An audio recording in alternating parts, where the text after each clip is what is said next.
Go ahead and call our meeting to order. I think we have everyone except Mr. Miller, and he's on his way up. We appreciate we have a combination today of some virtual participants and some here in the room. So we appreciate your making an effort to be here one way or the other. I'm Rosemary Altman. I'm chairwoman of the Mississippi Board of Education, and I am present in the boardroom at the Mississippi Department of Education. This meeting of the Board of Education is being held today, Thursday, January the 20th, 2022, at 10 a.m. via teleconference and video means pursuant to Mississippi Code annotated section 2541 and 5. Notice of this meeting was posted in accordance with state law and included the date, the time, the place, and the purpose of the meeting and identified the location of the meeting available to the public. An audio recording is being made and minutes of this meeting will be recorded. It's also being live streamed. Dr. Carrie Wright is present here in the boardroom at the Mississippi Department of Education, and she will participate in this teleconference meeting. We do have a quorum. And so as I call the names of the board members, please state the location of your presence. You don't have to give your address, just give your town. Dr. Wendy Barrett. Here, she must. Biloxi, Mississippi. Okay. Dr. Angela Bass. Dr. Bass. President in Jackson, Mississippi. Mr. Glenn East. Present in the boardroom at Central High School. Dr. Karen Elam. Present in Oxford, Mississippi. Mr. Bill Jacobs. Present in the boardroom. Dr. Ronnie McGehee. Present in the boardroom. Ms. Mary Werner. Present in Saltillo. Ms. Micah Hill. Present in the boardroom. Ms. Amy Zhang. Columbus, Mississippi. Okay. And Mr. Matt Miller is here making his entrance. That's okay. We just started calling the roll. This morning, our pledge will be led by Mr. Jacobs and our invocation by Mr. Miller. I'll let you catch your breath just a second and get settled before we start. We are participating like this because of COVID. We have a lot of people still out with COVID, so today we gave an option of virtual or present, so we are trying to get ourselves going. Are you ready, Mr. Mickey? Okay. All right, if you would. Pledge allegiance to the flag of the United States of America, and to the republic for which it stands, one nation, under God, indivisible, with liberty and justice for all. Dear Father, thank you for giving us the opportunity today to come meet and to discuss very important issues that deal with the children of the state of Mississippi. We ask that you provide us wisdom and guidance in the decisions that we make today in the best interest of those children. In Jesus' name I pray.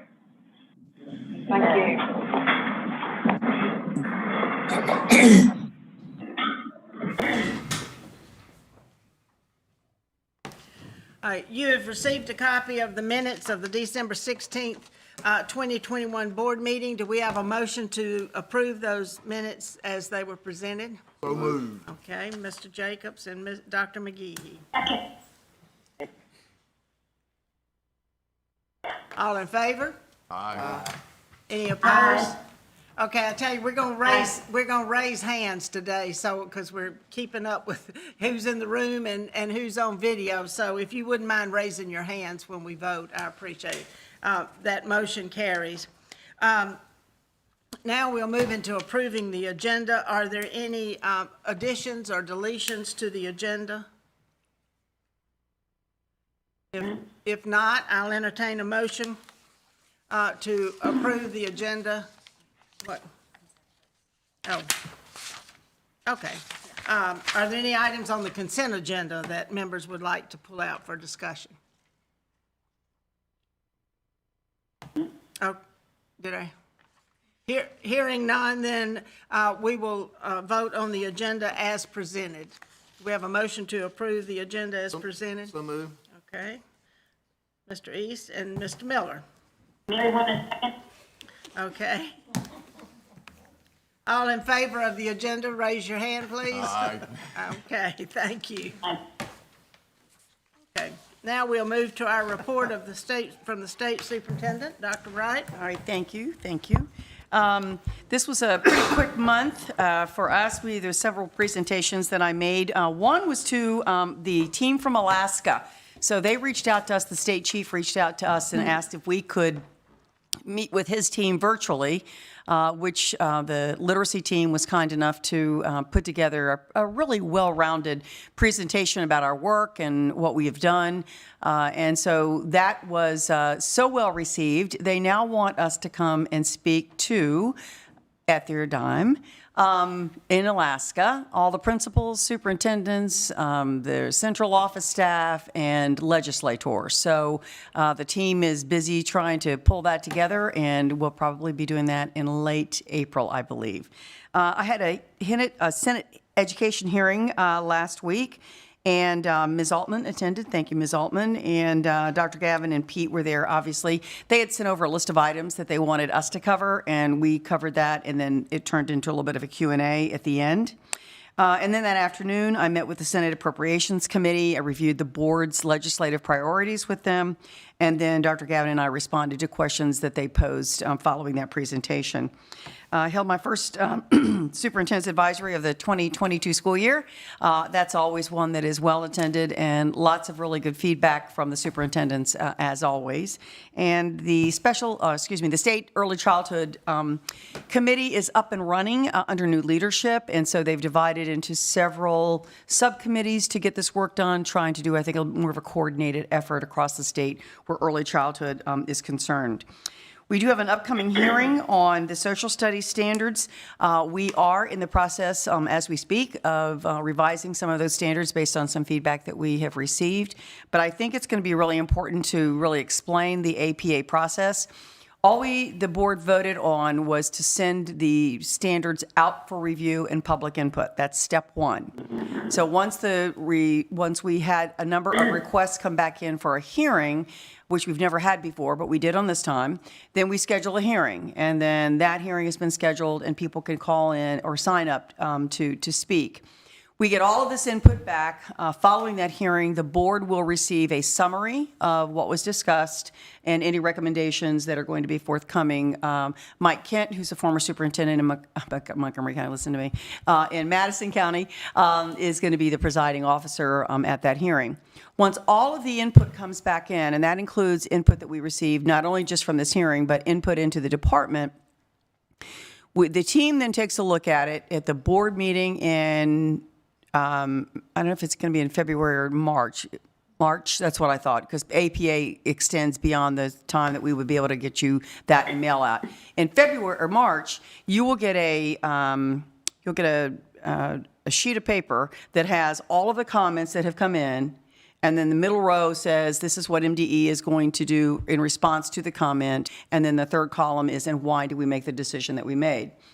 If there are enough changes that are recommended that we concur with and they are substantive in nature, it goes back out for APA. So this process then goes back out for public input one more time, and then based on that, then it comes back and the board will vote on that. So March is when you will have the first round of suggestions and recommendations, and you'll have a presentation at that time.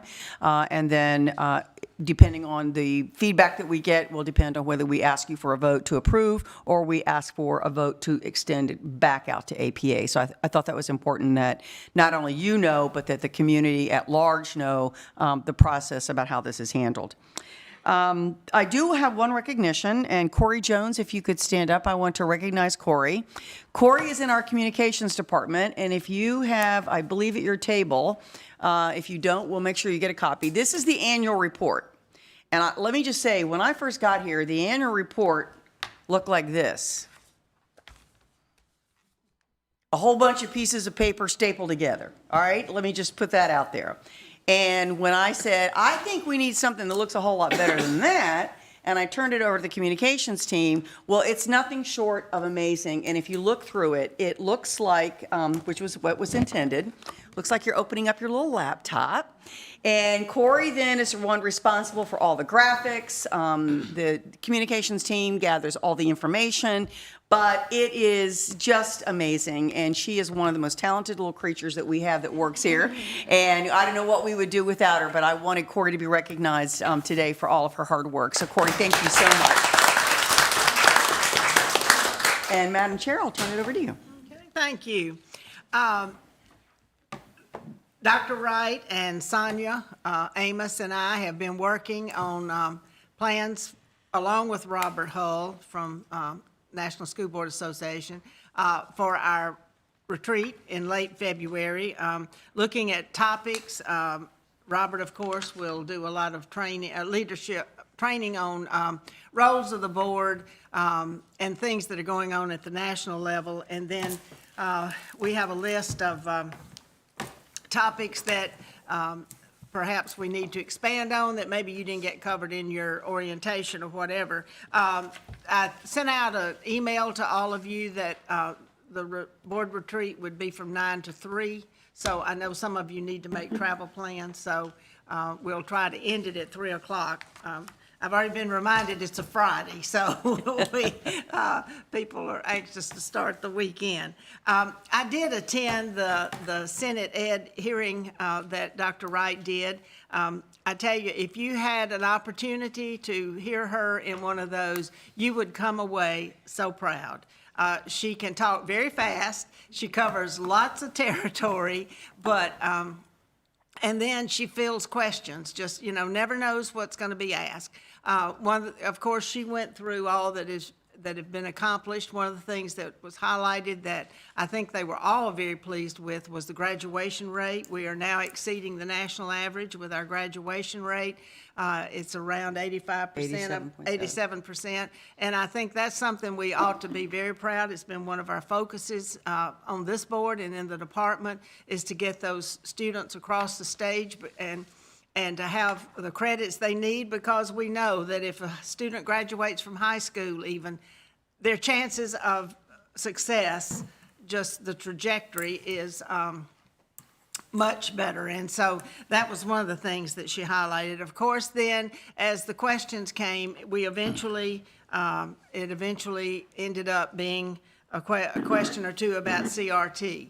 She made it very emphatic, very clear that each school district has a curriculum. There are standards that each district is teaching to, and CRT is not a part of that. The end, as she says, period, the end. And so I don't know how we can make that any more clear or be any more emphatic about it, that we are not aware of any school district in the state that has it in its curriculum, and it's certainly not in our standards. And so that conversation is getting old because we have other things to focus on and other goals to meet and other challenges to meet. So, and then I want to mention, if this is a point of personal privilege, we sometimes get so focused on what it is we need to do that we forget that we don't forget it. We don't always highlight it. The difference that our teachers are making in students' lives every day. And I read a really nice story the other day about a random situation with Dr. McGehee when he was, I think, the principal, were you, at Madison Central, where he had a young lady who was facing a lot of difficulties in her life and thought she was going to have to drop out of high school. And he encouraged her and told her he would work with her. And now she's very successful, lives in Oklahoma, did you say? And he ran into her over the Christmas holidays, and it was just a wonderful story that she put out there about the difference he had made in her life by going the extra mile. This morning in Tupelo, a friend of mine, Mr. James Sloan, better known as Booty Sloan, who's been a coach across the state, made 2 trips to Clinton, 2 trips to Tupelo, coached at Colin, his memorial services this morning, and the tributes that have come into him and the difference that he made in young men's lives outside of the classroom and off the football field have just been so heartwarming. And so we need to always remember that it's not always, it's real important about subject matter and curriculum and graduation rates, but it's also important to always recognize those people out there that are working with their students to try to make them to be successful, sometimes coming from very difficult family situations, very big challenges that would be daunting to any of us, and yet they step up and they do what's necessary to help these kids be successful. So we always want to remember those people and be grateful for them and support them in any way that we can. That's all I have. Amy, are you on and ready to give your report? Okay. Amy Zhang, our senior student representative, if you would begin. All right, good morning, everyone. Before I get into my report, I'd like to inform the board that I'm going to be writing a student voice column for an upcoming NASB journal for their state education standard, and I will be writing that about STEM education. Now, on to my report. If you've talked to a high school senior recently, you've probably heard a lot about college, whether it's applying, choosing where to attend, figuring out how to pay, deciding on a major, learning about clubs and campus life, and just everything about it. And so we seniors have been making a lot of decisions on how we're going to spend the next 4 years of our life. At this time last year, when my seniors were going through this same process, it seemed really daunting. But it's not that bad now that I've gone through it, and I have a better understanding of how everything works now after researching and experiencing this firsthand. So no matter where you go to school, you're always going to have to pay for it somehow, and there are a few ways to lower the cost of college. First of all, everyone fills out the FAFSA, and some schools require the College Board's CSS profile. These determine the amount of need-based aid that someone receives. Additionally, if someone qualifies for it, QuestBridge is a great way to match with the college and attend with a full scholarship. But if a student doesn't advance in QuestBridge but has significant financial need, it depends on how generous specific colleges are with their aid to decide how much aid they're going to receive. Other than that, there are a lot of college-specific merit scholarships, and some of the more competitive ones are due pretty early. There are also external scholarships in Mississippi specifically, like the Mississippi Tuition Assistance Grant and Mississippi Eminent Scholars Grant. And lastly, this is the least preferable option, but student loans are a way to pay for school. There are two different types of loans. Subsidized loans don't charge the student interest while they're in school, but unsubsidized loans do charge that interest while they're in school. Paying for college also depends on whether you stay in-state or go out of state for college. For staying in-state, a lot of my classmates are really excited to give back to Mississippi after the state's invested so much in our education, and especially because MSMS has given us so many opportunities to thrive. We've also experienced some problems firsthand that we want to help future generations in Mississippi with, such as funding or classes or information on careers. And for some of my friends, the best way that they can do that is to stay in-state and work on these things throughout college. There's also consideration of staying close to family in Mississippi and getting better financial aid or scholarships by staying in-state.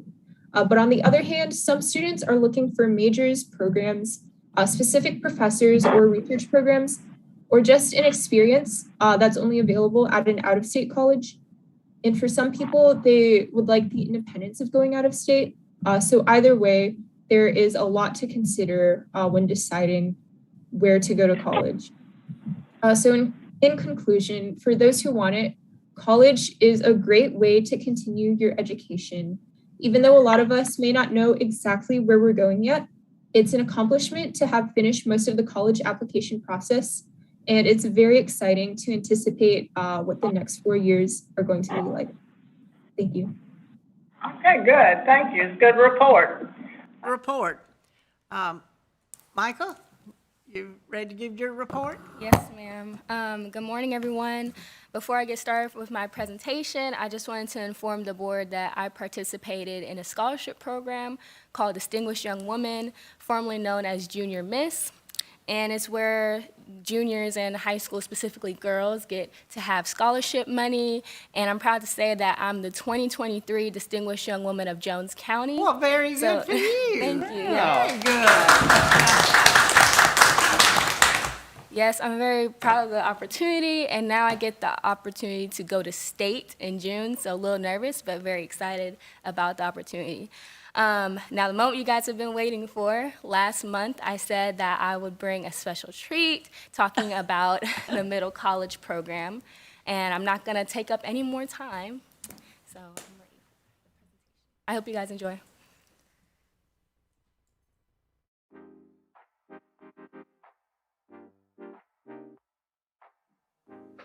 Good morning, my name is Micah Hill, and I'm here with these wonderful ladies with me. We all go to Laurel High School, and we're all in the middle college program. Before we get started, can you please state your names? My name is Michaela McMillan. I'm Gabrielle Peters. And I'm Army Sis. I just want to first off say thank you guys for coming over here. It means a lot to me. We're not going to waste any time. We're going to go straight into the questions. We're going to start off with question 1, which is, what is middle college? Well, middle college is a program that allows high school juniors to obtain their associate's degree and high school diploma simultaneously. And some people get this mixed up with dual credit. Middle college is somewhat like dual credit, but dual credit students, they don't get an associate's degree, while middle college students do. All right, number 2, why is the middle college program an opportunity that caught your interest? The middle college program is an opportunity that caught my interest because with the degree that I am trying to maintain, it is going to take me several years to pursue it. And with this opportunity, I am able to get a head start in my degree. As she said, it is going to take a lot of years, so I want to be able to put my in, and excelling in this program will get me steps closer to obtaining that. To piggyback off what they said, my career would take 14 years, so this basically gives me a platform to start on. All right, what are you majoring in, and why did you decide on this major? I am majoring in biology pre-med, and I decided on this major because I would love to go to medical school to meet the goal of becoming an obstetricianist, gynecologist. So this is, I think, will be the best major for me. I plan to major in biochemistry. With this, I still have several steps to go because I plan to be a neurosurgeon. This opportunity is wonderful.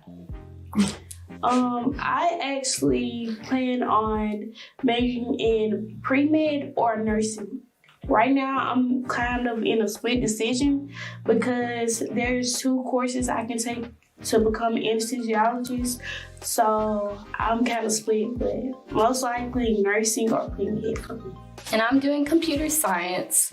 Right now, I'm kind of in a question mark too, because there are kind of 2 majors that could possibly take my interest. But I'm doing computer science because I know that's where the money's at.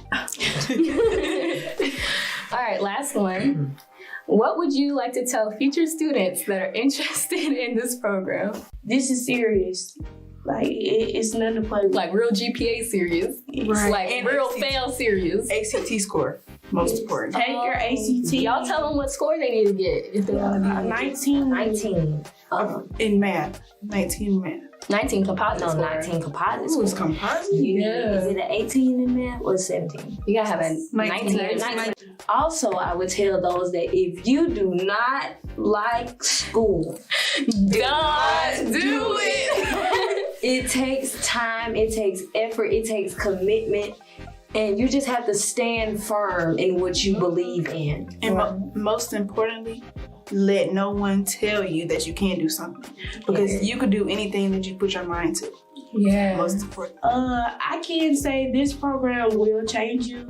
Coming from a person that is involved in a lot of extracurricular activities, I played sports. I'm a cheerleader, so I'm having to balance my academic life and my extracurricular life. And you have to find a balance, or it will overtake you. We're here to be honest with you, everybody.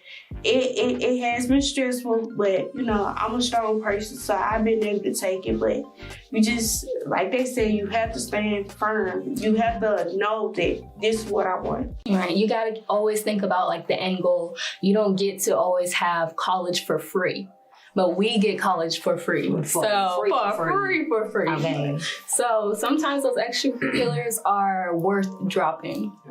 Yeah. Anyway, that is all the questions we have today. You guys did amazing. Thank you guys so much, and I hope you guys enjoyed this interview. Thank you. Thank you. Thank you. Yes, so I want to give a quick shout out to our videographer, Brad Smith. Because of him, you know, the quality and the sound and us being in the room was just, it's amazing, like being able to be with those girls. And a quick shout out to those girls, Gabrielle Peters, Aubrey Stenson, and Michaela McMillan. And wouldn't have been possible without you guys. And I'm just hoping for a great year. And I hope you guys enjoyed the interview. Very good. Thank you. You got some impressive friends there, I tell you. They are amazing. A little intimidating. But that was good. And it was a good explanation of middle college or what you're doing. I was telling some of them earlier, I got a text this week from, over the weekend from Shelby Dean, who was our first senior representative, and she is in school at Mississippi College. She's doing a double major of math and physics, and with an aim to teach. She wants to teach.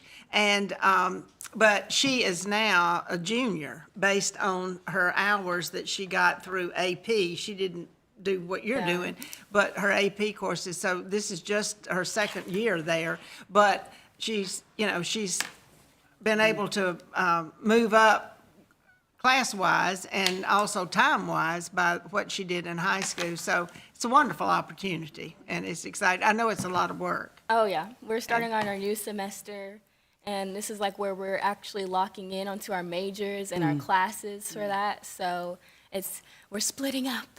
But it's for the best, and we're really excited to go on campus this semester. So you're doing all this through Jones College? Yes, ma'am. Okay, good. And tell me what you did in the Distinguished Young Woman. What did you? And they had us doing push-ups, and yeah, so there's like different sections. There's self-expression, interview, essay, fitness, and talent. Talent, yeah. I did spoken word by Maya Angelou. Okay. And Gabrielle Peters, the girl that was in the video, she was actually part of Distinguished Young Woman. And I love the opportunity because, I mean, we get to go to school every day, but through that program, we got to build a real relationship. Yeah. Well, good. Good. All right. Thank you very much.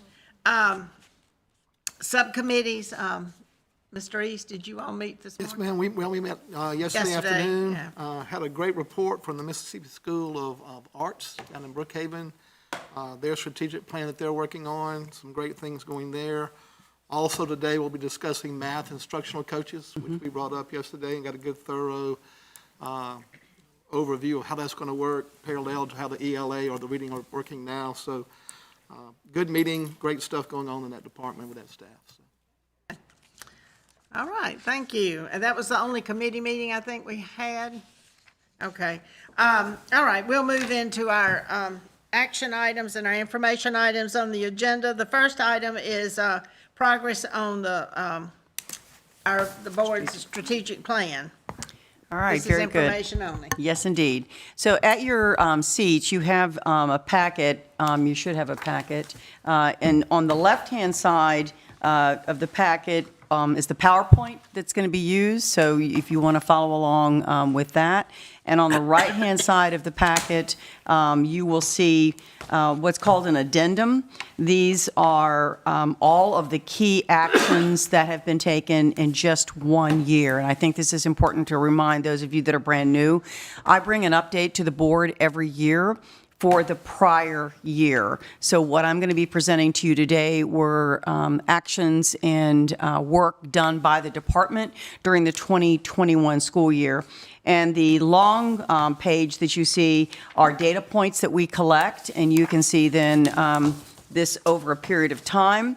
And I'll let you look at that at your leisure, but I'll start with the overall presentation.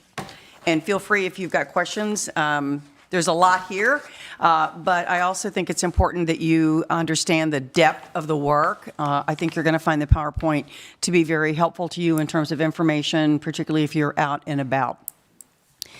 So let's start first, as we always do, obviously with a vision and mission. This is something that we have been very faithful about. There's not a presentation that I make either locally or nationally that does not start with this slide, because I think it's really important that we keep reminding ourselves and what our goal is, and that is to create this world-class educational system for our students, to make sure that they're successful regardless of what they decide to do. The entire department's work is organized around these 6 goals, and I'm going to be going through these goal by goal. These have been something that the Board of Education adopted. We have been steadfast in our focus on this, as is every department.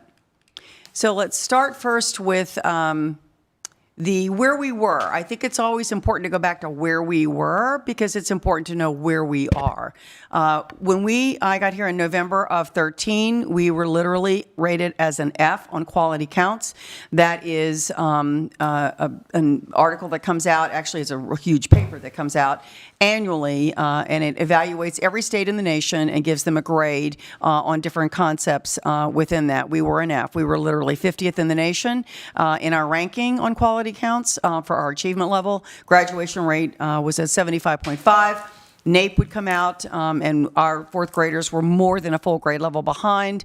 And also, when the honesty gap report came out, I still refer to us as the poster child, because the old statewide assessment that we were using had a cut score of a basic. So when we were coming out and saying we had 65 to 70% of our children proficient in reading, we were not. Then NAEP would come out and say, no, you're about 22%, which was accurate. So that was an important thing for us to get off the front page of the honesty gap and to be truthful with parents and teachers and community about where the state actually was. So if you take a look at 2021, a lot of progress has been made in this period of time. Now, Quality Counts gives us an overall rating of C-. We are 35th in the nation for our K-12 achievement. Graduation rate is at 87.7. NAEP, when the last time it came out was in 2019, Mississippi was number 1 in the nation for our gains in 4th grade reading and 4th grade math. What's most important about these NAEP results that doesn't get talked about a lot, our students, as you know, Mississippi has the highest level of poverty in the nation. Our students in poverty outperformed all of their peers nationally. That's huge. So children who have the most amount of poverty outperformed their peers. Likewise, children that were African American or Hispanic also outperformed their peers nationally, and that doesn't get talked about a lot. This does, and it's important to know that we've done it for all children, not just some children. And then we have been ranked for the 3 consecutive years as the number 2 state in the nation with the greatest improvements. These were our NAEP scores. This kind of gives you an idea. This is over a 10-year period of time of where we were in 2009 to where we were in 2019. The NAEP administration begins next week and will continue again through, I want to say, the end of March, middle of February. I'm sorry. No. Middle of March, I'm sorry. And that's the first time it's been administered since 2019. We will get those results in the fall of 2020, so you'll have a chance to look to where we were in 19 and where we are in 2022. And this, you can see significant gains, particularly if you look at 4th grade. And those are the kids that are moving through our system. So, you know, that's where you're going to be looking for what do our 8th graders look like as we move forward. And we were 3rd in the nation for our gains in 8th grade math and 4th in the nation for our gains in 8th grade reading. And then over that 10-year period of time, Mississippi is ranked 2nd in the nation for 8th grade math, 4th grade math, and 4th grade reading. And here's the last quality counts. This is significant because this is where we get compared to all other states, and you can see the states that were ranked as most improved, and Mississippi consistently has been ranked number 2 as most improved in the nation for 3 consecutive years. We've done a lot where COVID is concerned. I think it's important that you kind of get the overall picture. These are the buckets of money that have been awarded to the state and to the districts. You can see the percent that's been distributed, and as you would expect, we are encouraging them to spend ESSER 1 first before they go on to ESSER 2, before they go on to ARP, or what we call ESSER 3. And so that's the amount of money then. It's a drawdown. Those receipts are sent in. We take a look at those, and then the money is dispersed to the districts. And you can see the obligation deadline for ESSER 1 is September 30, 2022. So they know that that is coming up pretty quick. And then likewise, ESSER 2 and 3 at 2023 and 2024. This gives you some ideas. Obviously, if you've been following all your board agenda items and taking a look at what we've been sending to you, this is how the state is spending its money. This doesn't really give you a picture of how the locals are spending their money, although I did provide that, and I can provide that to you. I did provide that to the Senate Ed Committee when I testified last week. But this gives you an idea of what we're trying to do to make sure that the districts have what they need in order to continue to work on children and children's achievement. What I'm going to show you by goal, I'm going to call the key actions. We took a look at everything that you've been given on this document, but we lifted up those that we felt for this past 2021 school year were the most key to each goal, and that's what I'm going to go over with you now. So it divided into several content areas. So let's take a look at literacy. This team has been amazing at conducting family literacy nights around the state. And this was to really try to make sure that children were engaged and families were engaged in the learning process. We had a huge partnership with the Mississippi Public Broadcasting. They even set up another channel, and our teachers then were able to go in and provide lessons starting at 7 a.m. in the morning, so the children, even if they were home, could also be watching this as they were at home. We've also done an awful lot of PD for teachers around the science of reading, not only for teachers but also for administrators as well. We published the How to Build Strong Readers, Mississippi's Guide to Developing Literacy Skills from Birth through Grade 12. Hats off to this team for that. That's a very powerful document. All of these resources are on our website, and every time I go and I do speak, I encourage other states to take down from our website what we've produced and put their state's name on it and use it, because I have such confidence in the work of the team that put this stuff together. We also relaunched and redesigned our Strong Readers Mississippi website.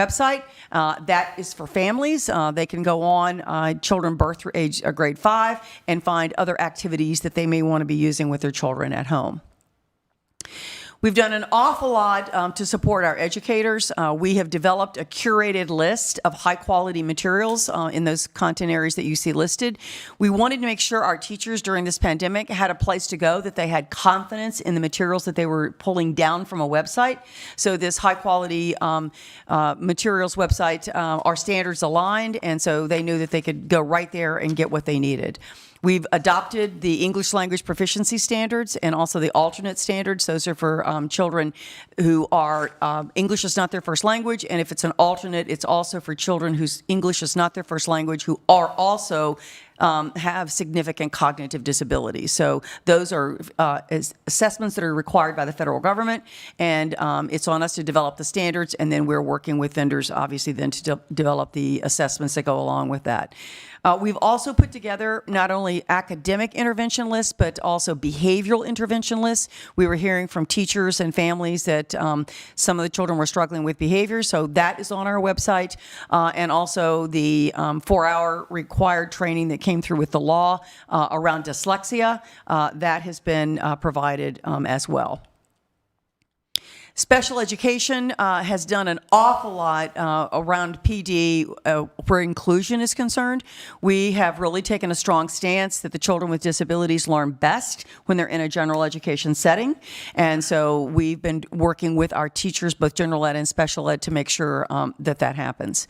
And with assessment, we served as a lead state among 7 states that got together with competitive grants around evaluating English language progress models. And so I think that's given us a chance to share what we're doing and also learn from our peers.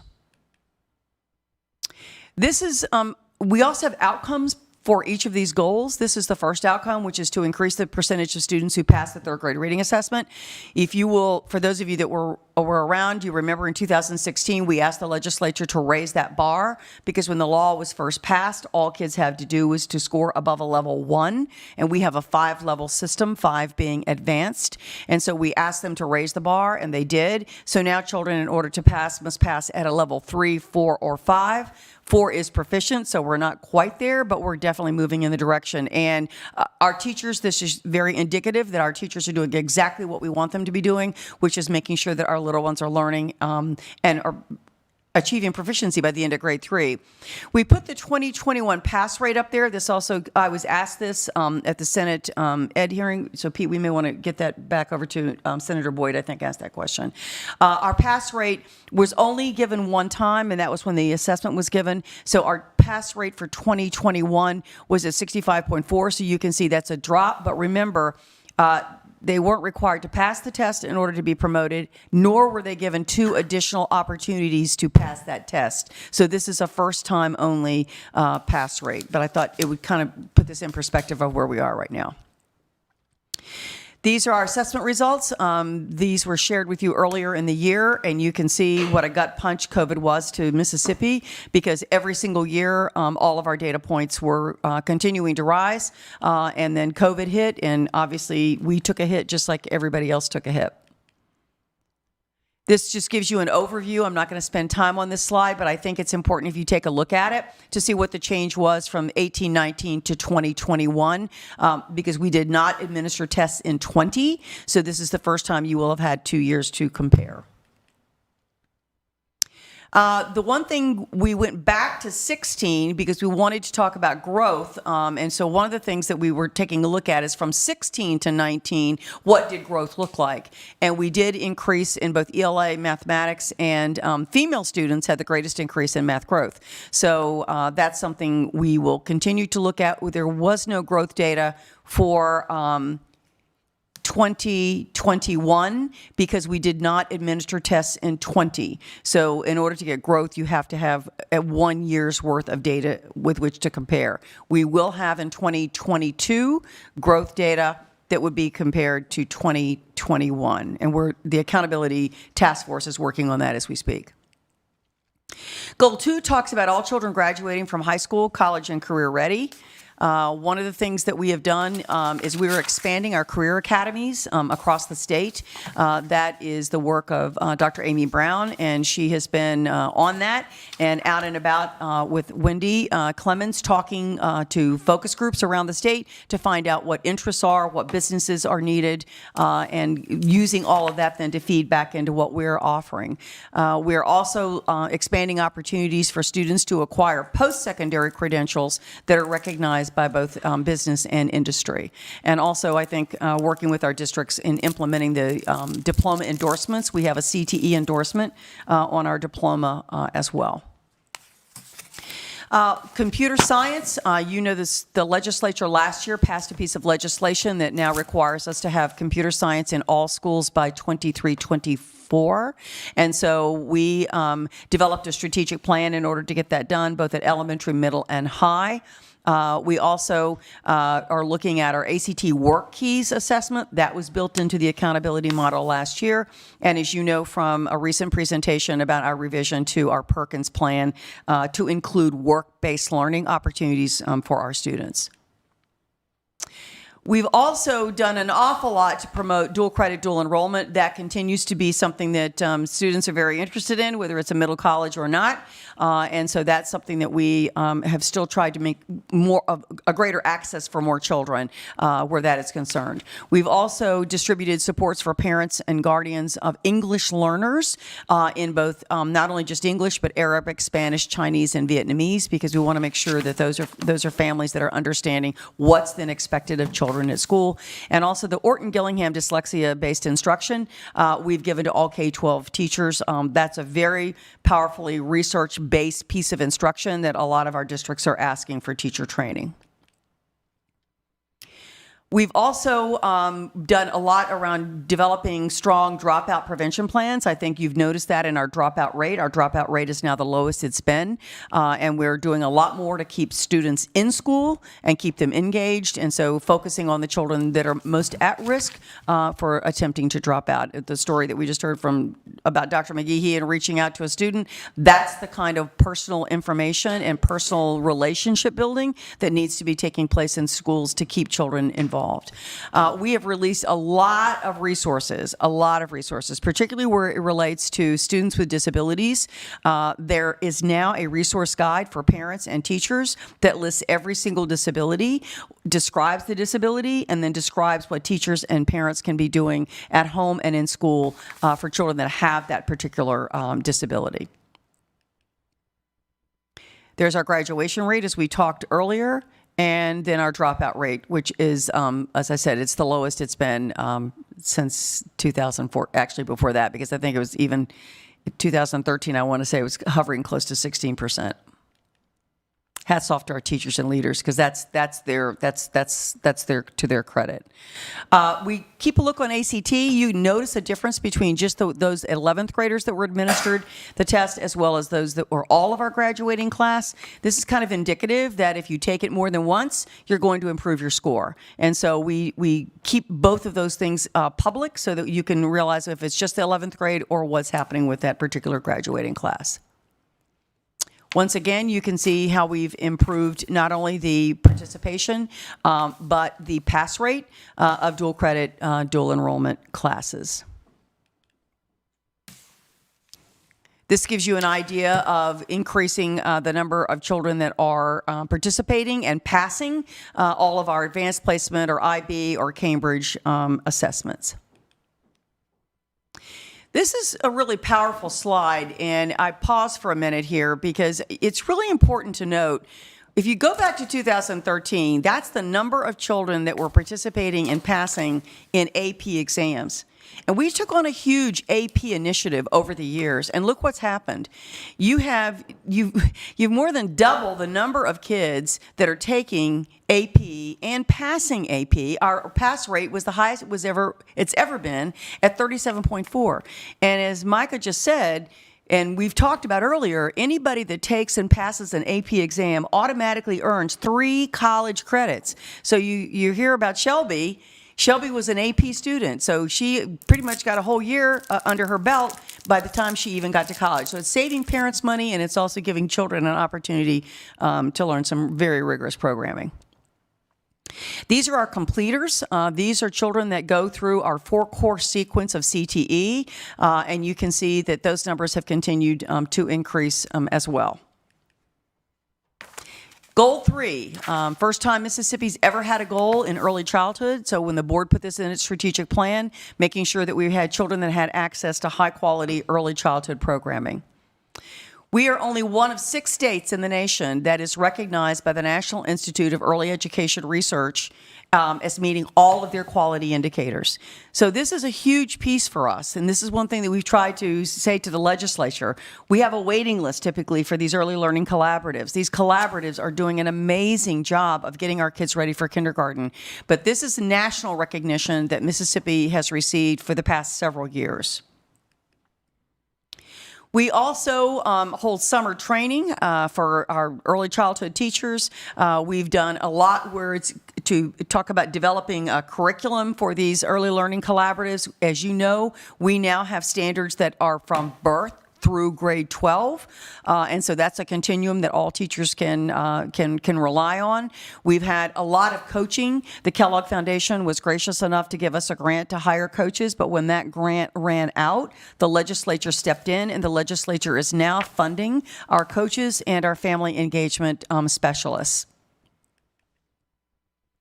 We've also created a toolkit for pre-K teachers as they move into kindergarten, so that there's things that they need to prepare so that when children move into kindergarten, they're coming with a little packet, if you will, of information so that kindergarten teachers have some information about them. We've created family guides for back to school to make sure that our parents are engaged in students' learning.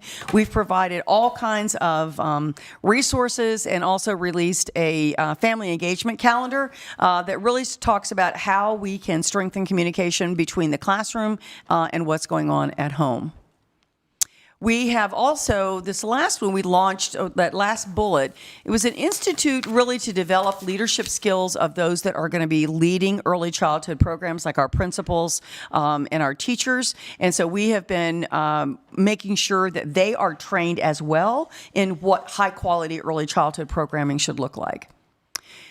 It goes without saying, our pre-K achievement has really continued to increase. You can see where we started, the pre-K kids scoring in kindergarten ready by the end of the school year in 18 and then in 19. So as we move on, our collaboratives have even gotten stronger. This lets you know that our collaboratives are outperforming all of their counterparts, and so we know what works, and we want to just make sure that we're trying to expand that to as many children as we possibly can. We still have children coming into kindergarten. Only about a third of them are really ready for kindergarten, but look what happens by the time they leave kindergarten. That now it's flipped, and you've got more than 2/3 of those children now that are really ready for first grade.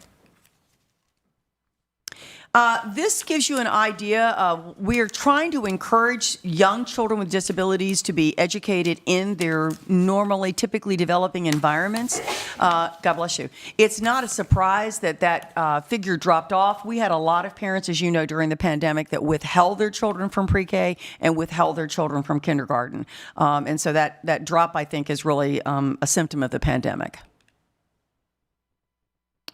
This lets you know about the number of kids that we've got enrolled in locally funded programs. Some of our superintendents have really taken the bull by the horn and opened pre-K classes on their own and not waiting for collaboratives. This gives you an idea of where they're all located. This is just currently. This does not include any that you would be approving today, nor does it include the next round that's going to go out. There will be another round that goes out asking for applications, but this gives you an idea of where they are currently located. Goal 4, about making sure that all schools have effective teachers and leaders. A lot of PD has been done in this area. That is one thing. It has been a huge strategy of the departments, is providing high quality professional development across the state to all teachers and leaders. And that continues to be a huge strategy for us, as does our coaching model. And you'll hear a little bit more about that when we talk about our math coaches today. We have this Mississippi Teacher Residency and Performance-Based Licensure Pilot. That is a huge thing for us. The Kellogg Foundation sponsored it initially, and this gives teachers, if you're in a teacher residency program, it will pay for your tuition and your books, and you will then earn a teaching license. And if you're in the performance-based licensure, it will give you the opportunity to prove that you work well with children in classrooms in order to receive a license through this process. This gives you an idea what we've just done with our ESSER money. This $9.8 million, we have expanded the teacher residency program because it has been so successful, and so we've used part of our ESSER money to ensure that we've got even more teachers, because we all know we've got a teacher shortage, and this is a way for us to supply teachers as we go along.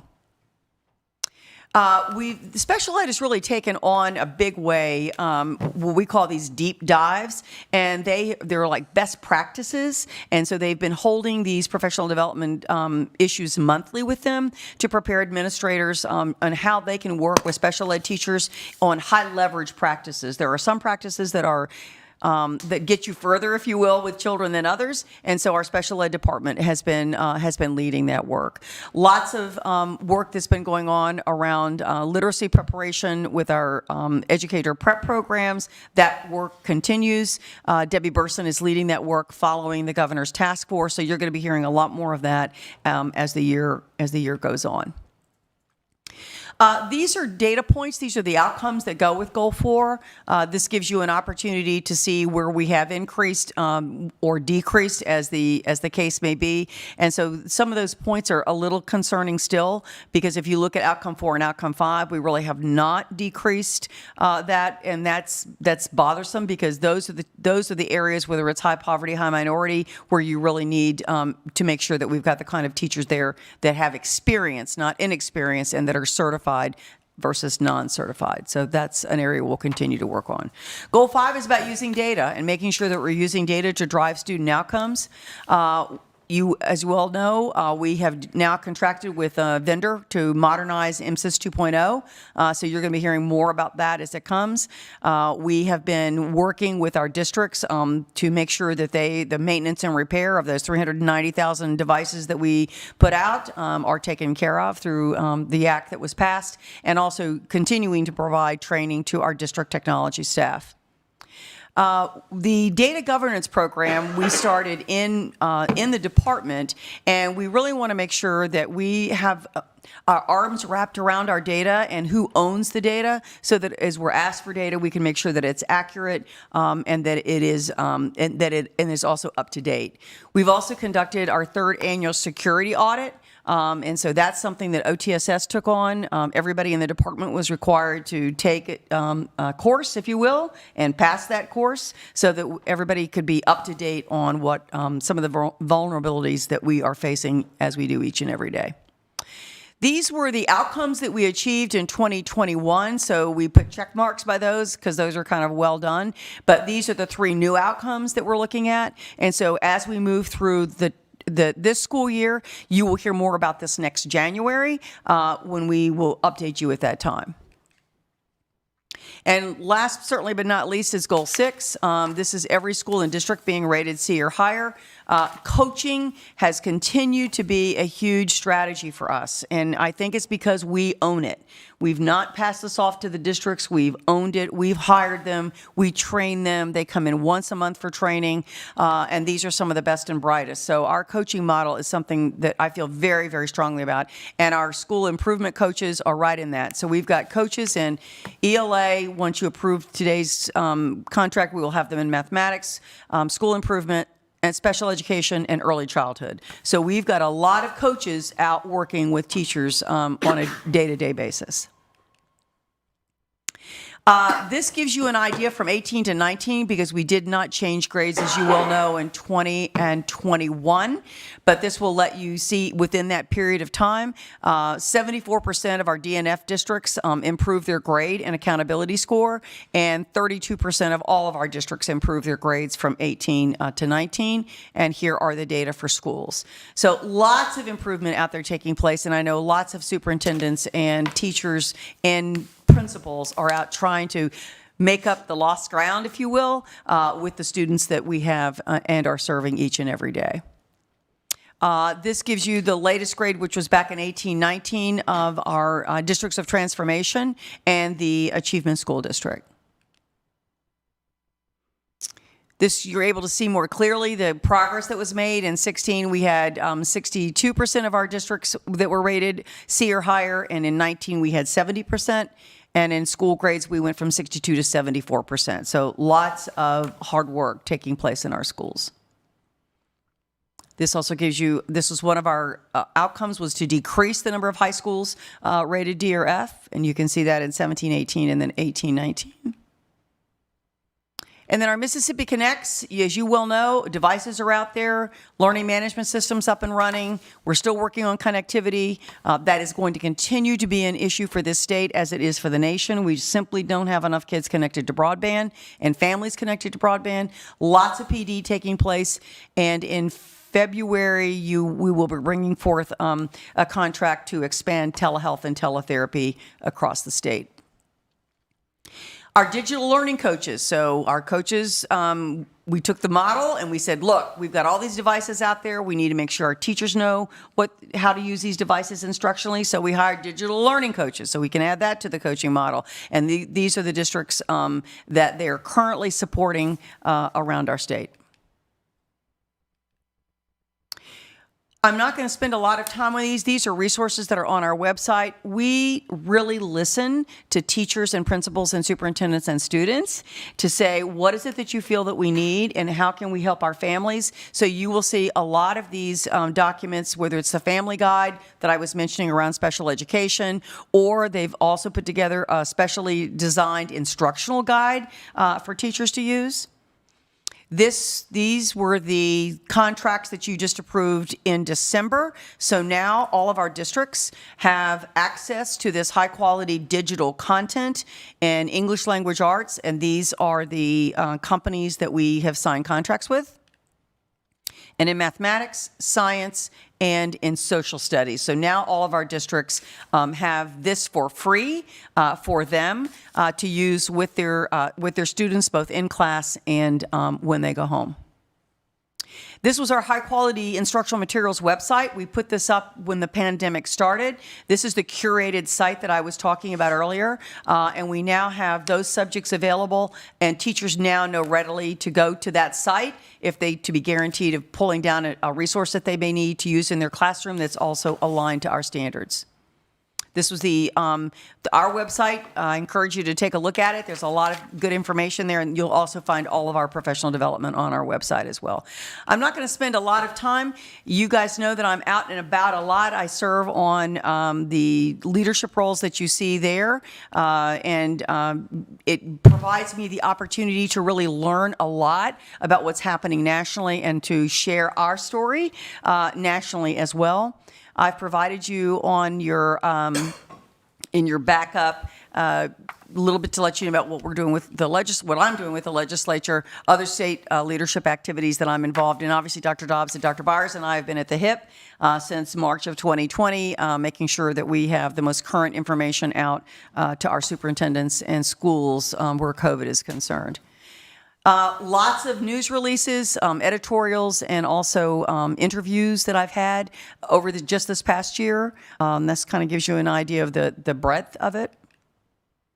And also, very proud of this slide. We started this slide, and we are now up to 20 states that we are working with and supporting where literacy is concerned. These are states that have either reached out to us and said, can you come and testify before our legislature? Can you come and work with our teams? Or can you arrange a virtual meeting? And so all of those states we have either been to, or they have come here, or we have met with virtually, sharing Mississippi's story. So Mississippi has a huge story to tell. We have a national presence where literacy is concerned, and lots that this board and this department and this state can be proud of because it's the people that are out boots on the ground making this happen, and it's our joy to be in service to these districts. This will also just I've given you a wide range of where I've been and presentations that I've done. You can click through that and see. I'm not going to spend time with this, but when I get asked and I've got an opportunity, I will, before the pandemic hit, yes, I was traveling after the pandemic or during the pandemic. The answer to that is no, so most of these are virtual. But this will give you an idea of the kinds of things that Mississippi is being asked to talk about. And so they'll say, we're getting ready to put together a panel. Would you be willing to come and share whatever the story is that they've heard of the work that we've done? And last but not least, I think it's important that that bold be lifted up. There are people inside this department that are recognized nationally and speak nationally on their work. And so it's not just me. It's not just me. It is, there are a lot of folks around this department that have a national reputation and are being asked as well to come and share their information and share their expertise. So we've got a lot to be proud of. This was a busy year, but I'll pause now. But this kind of gives you an idea of just in 2021 what the department was doing and what we've done for the state. And I'll stop there. Thank you. Comments or questions?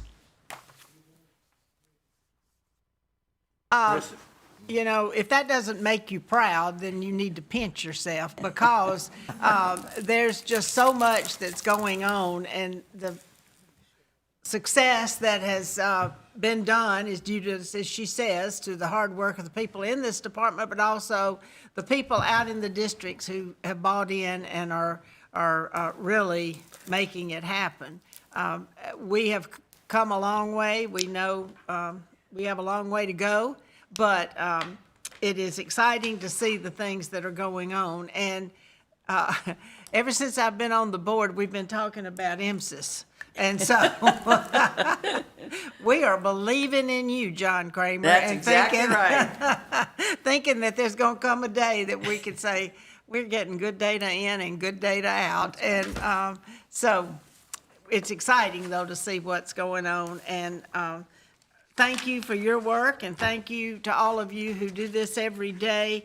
And when you get a report like this, you realize all that reading that you do on the board I'm talking to, the reading that you do and the information that you get, this is what's happening. And this is the result of it. So thank you very much. That was an excellent report. Okay, Dr. Benton, our mathematics instructional coaches, if you want to come and update the board on that.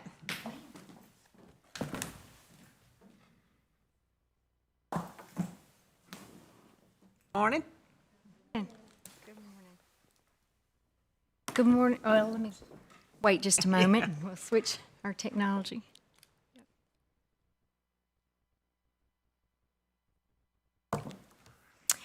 Good morning, Ms. Altman, Dr. Wright, and members of the board. We're excited, too, to follow up on Dr. Wright's presentation and share with you the information on the Math Instructional Coaching Initiative or service model that we plan to launch next month, pending board approval of that particular item. For Dr. Davis, because when she started in that role as our singleton leading our math efforts back in 2011, she was the only one, and we still have just one, but this gives us an opportunity to really expand that reach and build off of the literacy and early childhood coaching models and special education that Dr. Wright referenced. And just following up on Dr. Wright's comment, this initiative, the Math Instructional Coaching Initiative, will indeed support the board's vision, as well as on the next slide, 4 of the board's goals, 1, 2, 4, and 6. And really, you know, as we were thinking about it, we said, we know we're hitting number 1 really hard, but I think as you heard Dr. Wright present, you will agree, and as Dr. Davis gets into the profile of this particular model, that we're also deeply supporting goal number 4 as well. So, across the 4 congressional districts, we have about 3,000 vacancies.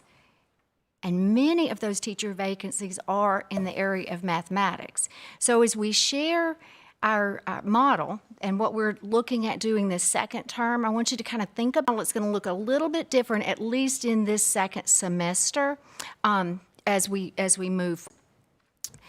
So what's the purpose of the Math Coaching Initiative? The legislature last session appropriated $5 million toward this effort.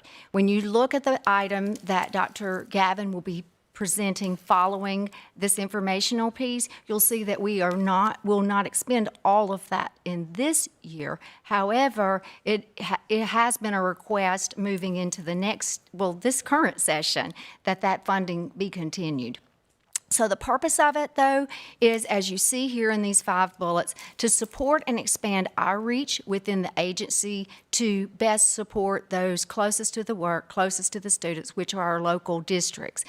We have a laser focus on K through 8 mathematics, making sure that the services we provide, whether virtual or face-to-face, are based on classroom work. We use that term job embedded, but the professional development is provided in a manner that's meaningful to the teachers, and it's direct. I like to use the term knee-to-knee, but we know some of it may be virtual because of the environment that we live in, and you know, we've become pretty good at being able, look at this board meeting today, where we can accomplish a lot through the technology. Our professional development and our coaching services will be grounded on our Mississippi College and Career Readiness Standards for mathematics, as well as the resources that we have developed. Dr. Davis and teachers across the state that have come in and developed scaffolding documents and other things, lesson guides, and Dr. Davis will talk more about those. But we will be basing everything that we do on existing resources and really bringing life into those, making sure that teachers understand them well so that then they can move from a tool to actual implementation. And as you can look at the purpose that we're trying to accomplish here, I think you would agree that it's going to take a really highly skilled individual to accomplish that. And so I will pass the baton to Dr. Davis, who will give you a profile of what we are looking for in our coaches. Good morning, Mrs. Altman, Dr. Wright, and members of the board. As Dr. Benton has mentioned, this is the caliber of work that we need to support our classroom teachers in mathematics is very important. And so we don't just want anyone in our classrooms working with our teachers and our students. So we did put in place a very strategic plan as it relates to the profile of the coaches. So one of the things that we've put in place is that we need our coaches to have no less than 2 years of experience coaching with administrators and also coaching with teachers. That's very important as we put them in our classrooms. The second thing is we wanted to make sure that they've led impactful, data-driven professional learning opportunities and coaching supports. And as Dr. Benton has mentioned, some of them will need to provide supports virtually, but our request for our coaches is that they able to do this support virtually and in person. It's important for them to be able to do that on an ongoing basis 5 days a week. Thirdly, we wanted to make sure that our coaches have experience building relationships with diverse stakeholders. And so we want them to be able to work with curriculum coordinators. They have to be able to work with principals. They have to be able to work with parents and students. And then we also put some additional information in place around the coaches being able to work with teachers that have a very high populations of students that may be EL learners. And so we just don't want any type of coach. Fourthly, our coaches have to have a deep knowledge of at least one of our high-quality instructional materials. And when I say high-quality instructional materials, we're talking specifically about those textbooks that have been adopted by our state rating committee and also by our state review team. And then lastly, our coaches have to be able to travel within the state and around the state. And so for this very first year of implementation, there may be some coaches that will be traveling inside of the state on a weekly basis from neighboring states, Louisiana, Alabama, and Tennessee. In addition, we will also have coaches that are resident to the state of Mississippi. We put very strict guidance in place as it relates to the supports that we need from our coaches. For those coaches that are not residents of the state of Mississippi, they have to have prerequisite knowledge. And what does that mean? That means they have to know very well those documents that are already currently in use in our classrooms. If they're going to support our classroom teachers, they have to know about those math documents that our teachers have already been using to develop their lesson plans. Specifically, they have to have a prerequisite knowledge of our scaffolding documents. Our scaffolding documents have gone nationally. We have a lot of states that have actually used our documents, and as Dr. Wright has mentioned, take our documents, take our logo off, and make them your own. We've trained states on how we've developed these, and we've also offered professional development on these documents. So it's very important that our math coaches know how to use a scaffolding document. Our scaffolding documents outline what our students should know, understand, and be able to do by the time that they leave any particular grade. Secondly, our coaches have to know how to use our Access for All guide. This Access for All guide provides strategies, tips, and also classroom instructional strategies that teachers need to reach all of our learners across all content areas. At the beginning of 2001, we also updated our instructional planning guides. These are actual documents that we've done in every content area. We've done them for grades K through 12, ELA, math, and also for science. And so our classroom teachers are using these, and we need our coaches to know what are some of the the topics, what are the themes, and what are those standards that can be coupled together to make a cohesive lesson. Our coaches have to have this prerequisite knowledge if they're going to work with our classroom teachers. And then, of course, as Dr. Benton has mentioned, we're placing these coaches in grades K through 8. And so they're going to touch our 3rd, 4th, 5th, 6th, 7th, and 8th grade classrooms, which means they have to have a working knowledge of our assessment blueprint. Our teachers are going to need that kind of support, in addition to, again, knowing the textbooks that we've adopted at the state level for grades K through 8. As Dr. Wright mentioned in her opening remarks and her update to you all, she also mentioned the fact that we've been recognized nationally around our modeling, our coaching efforts. And so what we're definitely inquiring of our math coaches is that they continue that success. That's a very great charge, but it's very important to the work that we're requesting of these coaches. And so they will be required to adhere to the Mississippi modeling, MDE coaching model. Not only do they have to have that as a prerequisite knowledge, but they also are going to be trained specifically by MDE staff. Our literacy coaches are going to support in that training, and also staff in the Office of Elementary Education and Reading. And this will be a continuous cycle of implementation, and especially as it relates to them being able to develop effective partnerships. It's important for our coaches to build relationships within the schools and within the classrooms that they will continue to serve. Without me reading to you all here off the slide, what this basically represents is the ongoing cycle of support that each of our LEAs will receive from our math coaches. Each of our coaches will administer a needs-based assessment. So we've already provided, at the onset of the contract, of course, we will provide each of them some preliminary data as it relates to the schools that they'll be working with. But there are certain things that the data points may not be able to tell. And so what they'll also be required to do is some classroom observations and walkthroughs with the administrators that they'll be serving. From that collection of data, they'll also be required to do an individualized plan of action for every classroom teacher. And the reason that that's so very important for the work that we're looking at is because we know that some of the supports that our teachers need are going to have to be individualized based on skill set, years of experience, and the needs of the students that they serve. Moving forward, they will also be required, and I want you to definitely put a pin in this one, our math coaches are going to be required to do co-modeling and co-teaching at least once a week in person. That's a heavy charge, but coaching is one of those things that you cannot do 100% virtually. And so we're requesting in the coaching model that they be available to do co-teaching and co-modeling once a week. And then, of course, with all of this comes a very hefty amount of monthly reporting. This is where we're going to spend our time as an agency, as a CAO office, to look at the data reports that are coming in monthly. We want to know the number of teachers that are being served, how many lessons. We're observing how student growth is occurring. So in addition to all of that, we will come back, and as necessary, if adjustments are needed, we're prepared to do so. And then one of the things I think that's so very important with our first year of implementation, we have identified schools that will receive services, but there's additional services that we want to make sure that we're able to maximize while we have our coaches. And some of that is in the place of working with administrators. For those administrators that are in the schools, they will have an opportunity to have summer enrichment supports. Because after the teachers are off contract, we still want to be able to provide supports to the LEA. Also, as we continue to progress with the supports with our math coaches, we know that there's going to be some of our teachers in the schools that we're working with that are going to need intense intervention. And so as we look at the data, we're going to identify those teachers that could benefit from additional professional development. We will do those regionally in small groups.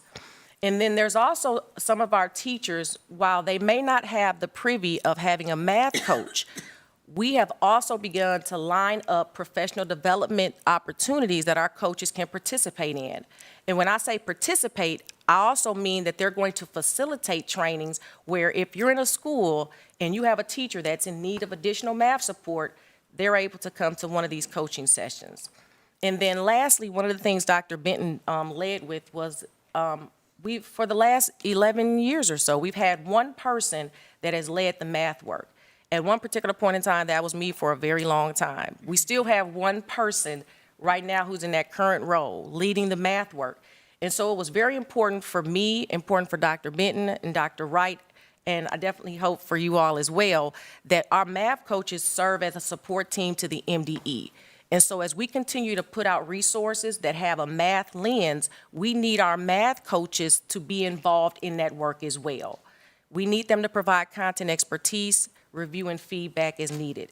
And so as you can definitely see, while we do have selected schools we will be working with based on data, we've also put in place an opportunity to maximize the supports for our math teachers and for the MDE. We will, of course, have frequent on-site visits through the MDE. Of course, you have to inspect what you expect. And so we will spend time as an agency going into the schools that are receiving these math supports. And then, of course, if adjustments are needed, we're prepared to do so and make the adjustments to make sure that we're benefiting the best possibilities for our students and in our classrooms. And then lastly, this is where our potential placement of coaches will lie. This kind of juxtaposes very well with the information that Dr. Benton presented around our congressional district teacher vacancies. As you all can see, we have the vast majority of our coaches are going to be placed in congressional districts 2 and 3, and then a few of them will be placed in congressional districts 1 and 4. It's definitely our pleasure to present this information to you as we add math coaches to the ranks of the coaches that we currently have here in Mississippi. We're very excited, and we definitely ask for your approval in the upcoming contract for math coaches to support the state of Mississippi. Thank you. Okay, thank you. Excellent. Any questions or comments to either of these ladies? Yes. Dr. Elam? I have a question. Go ahead. I'm very impressed with the game plan for comprehensive improvement with our math teachers. When I look at the coach profile, the criteria that you are expecting these individuals to fulfill, and then I really quickly counted how many you were going to place in the state, which looks like 30. And my question is, and it's not criticism, I'm just very curious and concerned, are there that many people available to fill these positions? Or are you, I mean, do you have some feeling of availability of people that meet this criteria?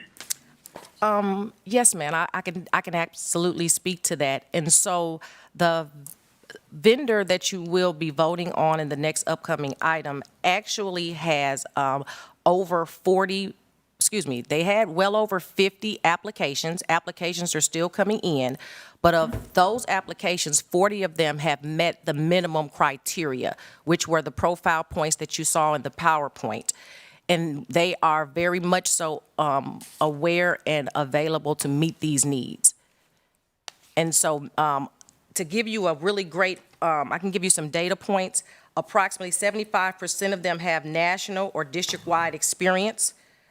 All of them have at the minimum 12 years of teaching experience in mathematics, an average of 6 years coaching experience. 20 of them primarily are in the state of Louisiana, Tennessee, or Mississippi. And 3 of them at this particular point in time, which are our strongest candidates, are Mississippi residents. And I would also like to add that in the recruitment strategy, our vendor also engaged national leaders, Unbound Ed, Student Achievement Partners, and also ANET. And that's a national reach through many of these organizations to help support the needs that we have here in the state of Mississippi. And then I have one final question. Yes, ma'am. I understand you said that some of them are Mississippi-based. I think you said there are 3 really strong candidates that are Mississippi-based. My question is, are these individuals who are currently teaching in schools? In other words, will we be pulling math teachers out of our schools to become coaches? No, Dr. Elam, no, ma'am. We will not be pulling any classroom teachers during this first year. Yeah. That's right, Dr. Elam. Not this year. We will, as we progress, of course, it would be available for teachers to apply for, but seeing that shortage map is pretty compelling. You know, that we want to give people opportunities within the state, our teachers certainly, but at this point, especially with this launch second semester, we cannot open that to existing classroom teachers. One other thing I would. That was my concern. Yes, ma'am. Yes, ma'am. And that's a valid concern. The map that Dr. Davis shared on the last slide with approximately 30 schools, we just saw peppered across the state. Pending approval of the board, she has a game plan and will start reaching out to those schools tomorrow to invite them to participate in this wonderful opportunity. Again, at no So cost to the district or those school. 30 points were the number of schools, or that's the number of coaches? That's the number of schools, yes, ma'am. And how many coaches will that take? We're looking at around 15, yes, ma'am. So one coach would, Thank you. Could serve up Service to two two schools schools. within the exact same district. Yeah. And that was important for us to keep the coaches in the district for job-embedded cohesiveness. yeah.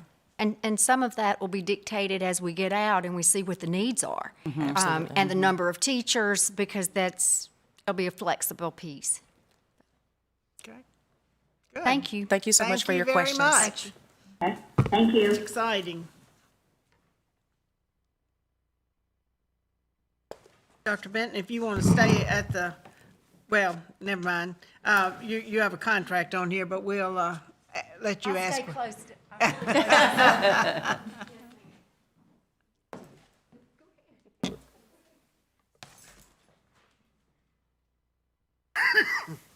Hey, Dr. Gavin, we have two contracts. The first one being contract with Teaching Lab. This is mathematics and instructional coaching services. Yes, good morning. Yes, this is the contract that Dr. Benton and Dr. Davis just referenced. The contract is with Teaching Lab, and will go through the end of this fiscal year. That's when our funding expires, and we do hope to get additional funding for this particular contract next year.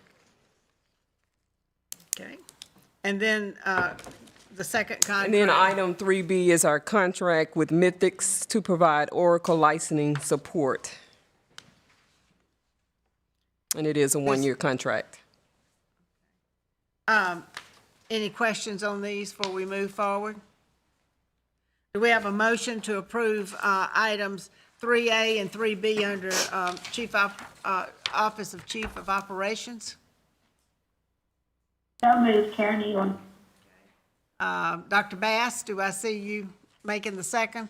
Okay. Dr. Elam and Dr. Bass. Okay, all in favor, raise your hand, please, so I can see.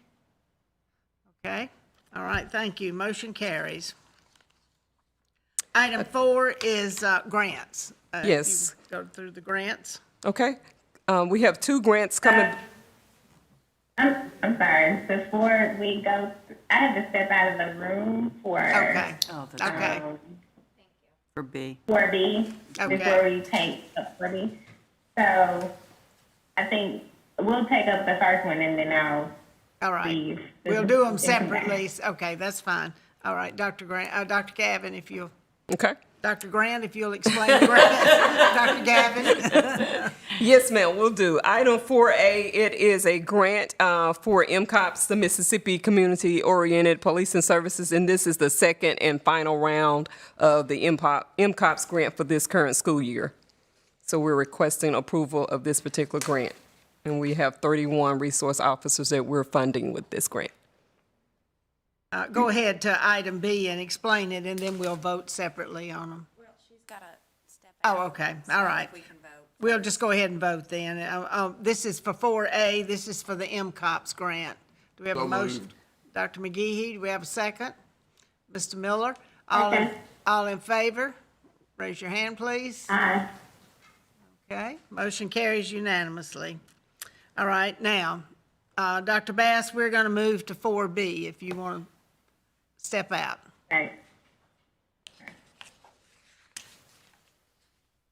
Okay. Dr. Gavin? Okay. And item 4B, Dr. Wright mentioned earlier in her comments as it relates to our early learning collaboratives. So our next grant is to approve grants to award early learning collaboratives, and we will be coming back to the board with a second round of ELCs as well. Any questions on this? Mr. Miller? Are the 5 that are shown here, are these new ones or the existing ones? These are new. I think these are They're all new? new, yeah. Okay. Okay, any other question? Okay, do we have a motion to approve these grants? Mr. Miller and Ms. Werner takes the second. All in favor? All right. Motion, okay, motion carries. Thank you. Okay, we'll let Dr. Bass get back on. She's.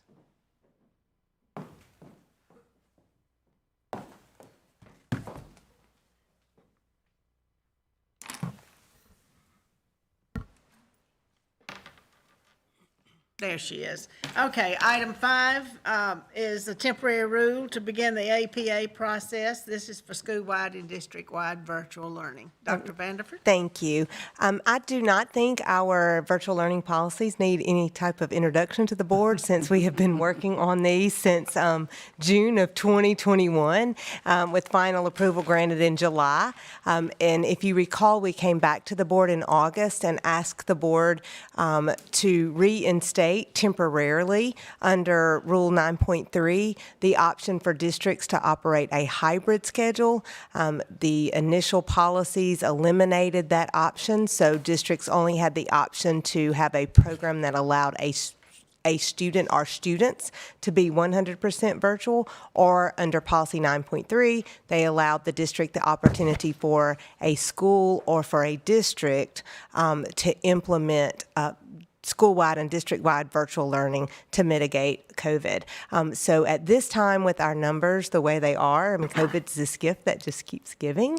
So we are asking that the board grant approval to reinstate effective immediately with the temporary rule beginning today, the option for districts to operate on a hybrid schedule, if necessary, through now until March the 11th. Okay. Any questions on this? All right. I do. Oh, I'm sorry. How Go much ahead. feedback, if any, have you gotten from districts asking for this? So we have had several districts that have asked for the hybrid option.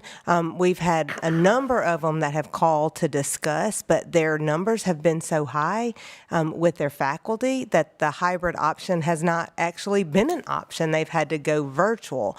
But as they plan and they're trying to mitigate and they're watching their numbers daily, they just said, you know, many of them right now cannot use this, but they just feel like they need this option available to them in an effort to mitigate. For the social distancing, it just goes back to allowing the space that's needed to mitigate the spread. And I understand COVID is what it is, but as we can tell from the numbers that we have seen, without constant in-person learning, you can see the declines in learning loss, and that's the concern I have of how to keep having these policies. I mean, kids need to be in school, period. Right. We've been in COVID for 2 years. Everybody should know how to deal with it. But so that's my hesitation to do anything that separates from in-person learning, because we can see the effect of it. Yeah, I know a lot of districts seem to be managing it very well for the most part. Precisely. And then some aren't. I don't feel like we need to give those districts who aren't managing it well more crutches to keep kids out of the classroom. And that's all I have to say about that. Any other questions or comments on this? Okay, this is item 5 under the Chief Accountability and Academic Officer. Do we have a motion as it relates to this? Motion to approve. Okay. A second? Mr. Jacobs? We do have, okay, we do have a motion and a second. All in favor, if you'd raise your hand, please, so I can see. Okay, all right, the motion carries. Thank you. Thank you. Ask if there were any opposed. Oh, okay. Any opposed? I can't see all your hands. Was anyone opposed to this on the virtual? Yeah, Ms. Werner, I didn't see your vote. Are you voting? Are you on, Ms. Werner? No, I think I agree with the gentleman. I agree, and I don't know who made the comment about giving some schools an extra crutch, which they'll definitely take. Are you saying that's? My vote, and I understand it correctly. I didn't hear what My you vote said. is I don't want to give them an extra. All right, so you're voting no. I said I don't want. Yes, that is correct. Okay. But I wanted to explain why. All right, we got you. Thank you. And what was the final vote count? 8-1. Well, 7-1, unless you voted. No, I didn't vote. I'm sorry. 7-1, yeah. Breaking up some. Okay, we'll move to the consent agenda. Item 6. Since no one pulled out anything from the consent agenda, I assume you're all, A through G. Do we have a motion to approve the consent agenda as presented, items A through G? So moved, Madam Chair. Okay, is there a second? Second. Okay. All right, we have a motion and a second. All in favor? Raise your hand, please. There you go. Okay, all right. Motion, any opposed? Although the motion carried unanimously. Thank you. Okay, we'll consider our executive session now. I move the board consider making a closed determination of the need to go into executive session. Okay, is there a second to this motion? Mr. Miller? All in favor for executive session? Raise your hand, please. Dr. Barrett? Okay, all right. Motion carries. Any opposed? All right, thank you.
The board has voted unanimously to go into executive session in accordance with Mississippi Code annotated section 2541(7)(4)A and K.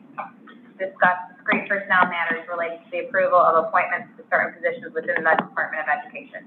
Additionally, in accordance with Mississippi Code annotated section 2541.74B, to discuss strategy sessions or negotiations with respect to prospective litigation, or issuance of an appealable order involving the State Board of Education and/or the Department of Education.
During the executive session, the board approved the appointment of an Education Bureau Director 2, whose name is Sandra Whitten. She will serve in as the Director of Accountability Services.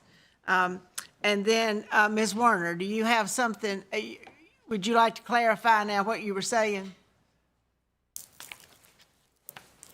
I was asking is, on my last vote, which I voted against, yes, this is not working.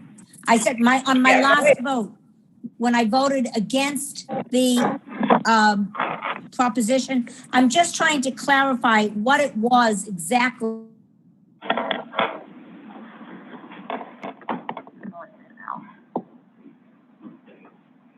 You're going in and out. We're losing you, so.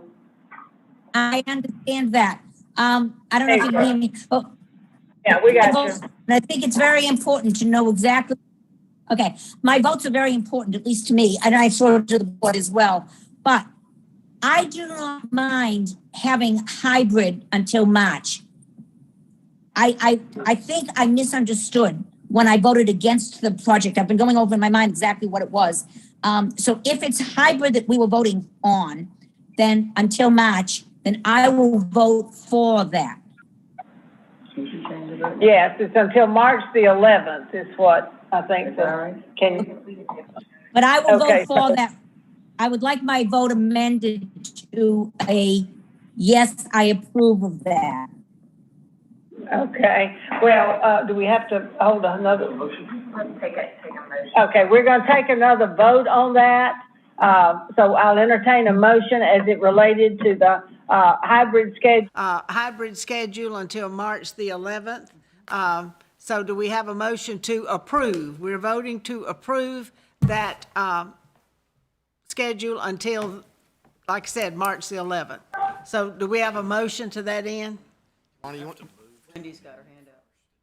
Well, maybe so. What do we do? We've never had to do this before, so we're kind of, do we vote to amend it first and then to move to amend, or do we? A motion to reconsider that vote, because it would happen during this meeting. All right. So what we're doing is we have a motion to reconsider the vote. That number was 3, what was it? 5. It was item 5 on the agenda. I make a motion to reconsider the actions of agenda item 5. Okay, and Dr. Barrett had her hand up. We'll give her the second. All in favor of the motion to reconsider? Aye. Okay, and it's unanimous. Yeah.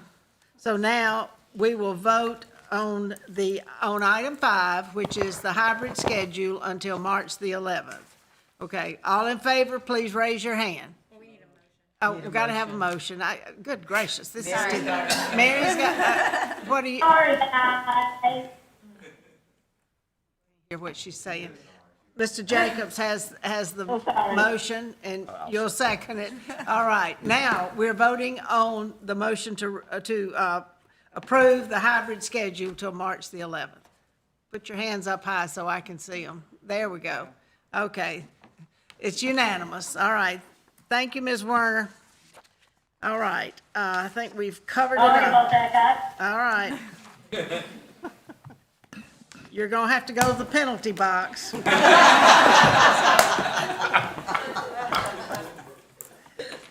Okay.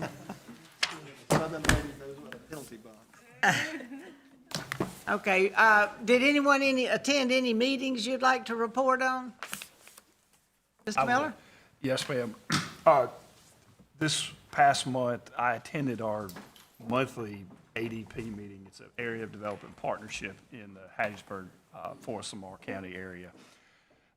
The important thing about this meeting was the speaker. It was a young man named Noah Harris. Noah is I think in his third year at Harvard. He is the first African-American student body president in the 300-year history of that university. Oh, my stars. The thing that I'm most proud of is he is a graduate of Oak Grove High School. He has also already been accepted into Harvard Law School. So I think that's a testament that you can go do anything and go anywhere with the Mississippi education. That's a wonderful story, yeah. And Good. the strange thing about it is I've known his dad for 10 years, and I did not realize that was his son until that day. And did he just talk about his? Oh, he is a phenomenal, he has authored a children's book that he had that day, and he does not seem like a 20, 21-year-old kid. Or young man, he's not a kid anymore. An old soul. And he is, but he talked about his life and how education was important to him and how his family was very important in his education process, which I think is something that does not get emphasized enough, is the importance of the family, and especially his dad is a great story too. His dad he's from Marion County, went to Georgia Tech, became an electrical engineer, got recruited by all kinds of places, and decided to come back to Mississippi to work. Yeah. Thanks for sharing that. That's a good story. Yeah. Good to know. Our next meeting will be February the 17th, 2022. We'll meet here in Jackson in the boardroom at Central High School. And the State Board of Education will attend the National Association of State Boards of Education, and what we call NASB training, and conduct a State Board Education work session on February the 25th, 2022, starting at 9 o'clock. We're going to use the conference room at the Butler Snow Building in Ridgeland, and that will be posted. So that's the only two announcements I have. So now I'll consider a motion that we adjourn. Dr. Bass and Ms. Werner, a motion and a second. All in favor?